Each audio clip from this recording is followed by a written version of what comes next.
Welcome back to the channel everybody, my name's Luke, and in today's video we're going to be checking out nOS, new operating system on the Nintendo Switch.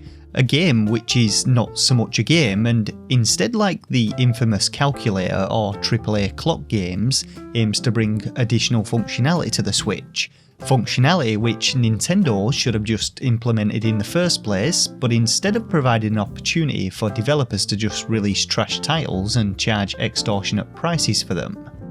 Now, we're not messing about with my usual review format with this one and instead just getting right into the action, and it's worth noting that this one is published by Red Deer Games, the same publisher who brought us AAA Clocks 1 and 2 and the countless iterations of those titles, so expect a million different versions of the nOS over the upcoming months. Also worth noting is the fact that the game is priced at $40, which, just like Calculator, is no doubt just an attempt to garner some attention through outrage, but I picked it up with a 95% discount for about £2. Getting into the game though, we're presented with a cartoony desktop environment and a mouse cursor we can move around with a thumbstick, and what you see on screen is exactly what you're getting with this one. There doesn't appear to be any hidden features, but going through them one by one, firstly we have a calculator tool, which, as you'd expect, functions like a calculator, doing all of those calculatory things like multiplication, addition, division, square roots and nan. Not much else to be said. Next, we have a gallery containing a bunch of different cartoony images featuring some cute characters, and you're able to edit these playing around with a bunch of different brushes before saving them and setting them as your desktop background. Real enthralling stuff, I know.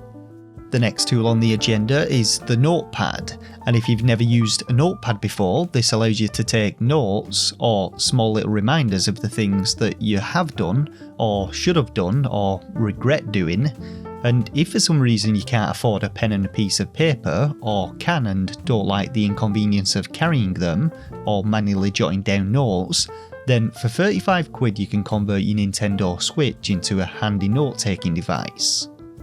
Similarly, if you've got a phobia of post-it notes, the nOS operating system also features a to-do list tool, and this little gem enables you to create lists of things you should definitely do, allowing you to tick them off as you do them, and favourite them so you can remember the favourite things that you've done.